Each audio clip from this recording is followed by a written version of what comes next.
ಕ್ಷಣಹೊತ್ತು ಅಣಿಮುತ್ತು ಪುಸ್ತಕದಿಂದ ಆಯ್ದ ಕಥೆಗಳ ಧ್ವನಿಸುರುಳಿಯಲ್ಲಿ ಇಂದಿನ ವಿಷಯ ಆಹಾರ ದಿಢೀರ್, ಆರೋಗ್ಯ ಢಮಾರ್, ಹುಷಾರ್. ಇತ್ತೀಚೆಗೆ ಗೆಳೆಯರೊಬ್ಬರು ಅಮೆರಿಕಾದಿಂದ ಕುಟುಂಬ ಸಮೇತ ಬಂದಿದ್ದರು. ಅವರ ಮಕ್ಕಳು ಅಮೆರಿಕಾದಲ್ಲೇ ಹುಟ್ಟಿ ಬೆಳೆದವರು. ನಾವು ಅವರನ್ನು MTRಗೆ ಕರೆದುಕೊಂಡು ಹೋಗಿ ರವೆ ಇಡ್ಲಿ ಕೊಡಿಸಿದಾಗ ಮಕ್ಕಳು ಮುಖ ಕಿವುಚಿಕೊಂಡರು. ನಿಮಗೆ ಯಾವ ತಿಂಡಿ ಇಷ್ಟವೆಂದು ಕೇಳಿದಾಗ ಅವರು ಒಕ್ಕೊರಲಿನಿಂದ ನಮಗೆ ಬರ್ಗರ್ ಇಷ್ಟ ಎಂದರು. ನಮ್ಮೊಂದಿಗಿದ್ದ ಹಿರಿಯರೊಬ್ಬರು ಮಕ್ಕಳನ್ನು ನೀವು ಸೂಪರ್ ಸೈಜ್ ಮೀ ಎಂಬ ಚಲನಚಿತ್ರವನ್ನು ನೋಡಿದ್ದೀರಾ? ದಿಢೀರ್ ಆಹಾರವನ್ನು ಇಷ್ಟಪಡುವವರೆಲ್ಲರೂ ಅದನ್ನು ನೋಡಲೇಬೇಕು ಎಂದರು. ನಾವು ಅದೇನು ಸಿನಿಮಾ, ಅದರ ಬಗ್ಗೆ ಹೇಳಿ ಸಾರ್ ಅಂದು ಕೇಳಿಕೊಂಡಾಗ ಹಿರಿಯರು ಸೂಪರ್ ಸೈಜ್ ಮೀ ಬಗ್ಗೆ ತಿಳಿಸಿಕೊಟ್ಟರು. ಸೂಪರ್ ಸೈಜ್ ಮೀ ಎಂಬ ಒಂದು ವಿಚಿತ್ರ ಆದರೆ ಅರ್ಥಪೂರ್ಣ ಚಲನಚಿತ್ರವನ್ನು ಕೆಲವು ವರ್ಷಗಳ ಹಿಂದೆ ಮಾರ್ಗನ್ ಸ್ಪರ್ಲಾಕ್ ಎಂಬುವವರು ನಿರ್ಮಿಸಿದ್ದರು.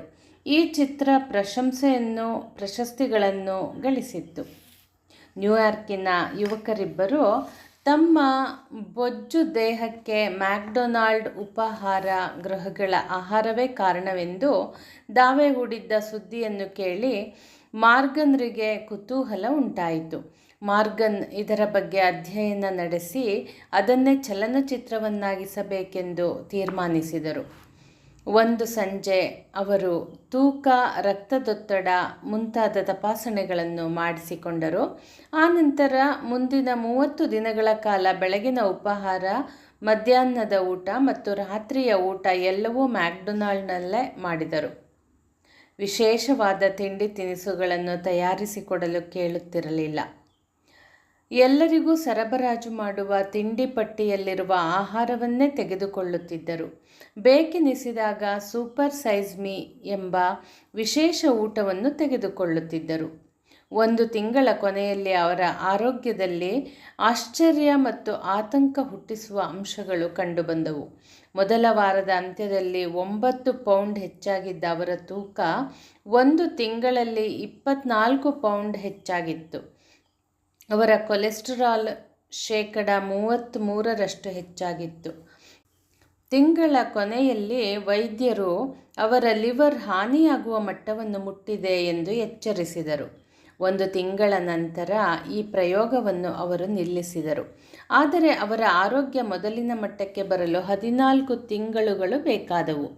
ಸೂಪರ್ ಸೈಜ್ ಮೀ ಚಿತ್ರ ಅಮೆರಿಕಾದಾದ್ಯಂತ ಜನರ ಗಮನ ಸೆಳೆಯಿತು. ಜನ ಆರೋಗ್ಯಕರವಾದದ್ದನ್ನು ತಿನ್ನುವುದಕ್ಕಿಂತ ಹೆಚ್ಚಾಗಿ ಆಹಾರ ತಯಾರಕರು TV, ಪತ್ರಿಕೆಗಳು ಮುಂತಾದ ಮಾಧ್ಯಮಗಳ ಮೂಲಕ ಮಾಡುತ್ತಿರುವ ರಂಗುರಂಗಿನ ಪ್ರಚಾರಕ್ಕೆ ಮರುಳಾಗುತ್ತಿದ್ದೇವೆ ಎಂಬುದನ್ನು ಅರಿತರು. ಈ ಚಿತ್ರ ಬಹಳ ಜನಪ್ರಿಯವಾಯಿತು. ಆದರೆ ಮ್ಯಾಕ್ಡೊನಾಲ್ಡ್ಸ್ನ ವ್ಯಾಪಾರವೇನೂ ಕಡಿಮೆ ಆಗಲಿಲ್ಲ. ಆದರೆ ಅವರು ಅತಿ ಹೆಚ್ಚು ಕ್ಯಾಲರಿಯ ತಿಂಡಿ ತಿನಿಸುಗಳಾದ ಸೂಪರ್ ಸೈಜ್ ಮೀ ಮುಂತಾದವುಗಳ ತಯಾರಿಕೆ ನಿಲ್ಲಿಸಿದರು. ಒಂದಷ್ಟು ಆರೋಗ್ಯಕರ ತಿಂಡಿ ತಿನಿಸುಗಳನ್ನು ಬಳಕೆಗೆ ತಂದರು. ದಿಢೀರ್ ತಿಂಡಿಗಳು ಬಾಯಿಗೆ ರುಚಿಕರವಾಗಿರುತ್ತವೆ. ಯಾವಾಗಲೂ ಒಮ್ಮೆ ಅವನ್ನು ಸವಿಯುವುದು ತಪ್ಪೇನೂ ಅಲ್ಲ. ಆದರೆ ಅದನ್ನೇ ನಮ್ಮ ದಿನನಿತ್ಯದ ಆಹಾರಗಳನ್ನಾಗಿ ಮಾಡಿಕೊಂಡರೆ ದಿಢೀರ್ ಆಹಾರದಿಂದ ಆರೋಗ್ಯ ಡಮಾರ್ ಆಗಬಹುದು. ಹುಷಾರ್. ಅಂತರ್ಜಾಲದಲ್ಲಿ ಸೂಪರ್ ಸೈಜ್ ಮೀ ಎಂದು ಒತ್ತಿದರೆ ಇನ್ನೂ ಹೆಚ್ಚಿನ ಮಾಹಿತಿ ಸಿಗಬಹುದು ಎಂದು ಆ ಹಿರಿಯರು ಹೇಳಿದರು. ಸ್ನೇಹಿತರೆ, ಮತ್ತೆ ಮುಂದಿನ ಸಂಚಿಕೆಯಲ್ಲಿ ಭೇಟಿಯಾಗೋಣ. ಧನ್ಯವಾದಗಳು. ಹಾಗೆ ನೀವು ನನ್ನ ಯೂಟ್ಯೂಬ್ ಚಾನಲ್ ಸಬ್ಸ್ಕ್ರೈಬ್ ಮಾಡಿಕೊಳ್ಳದಿದ್ದರೆ ಸಬ್ಸ್ಕ್ರೈಬ್ ಮಾಡಿಕೊಳ್ಳಿ ಮತ್ತು ನಿಮ್ಮ ಸ್ನೇಹಿತರೊಂದಿಗೂ ಹಂಚಿಕೊಳ್ಳಿ.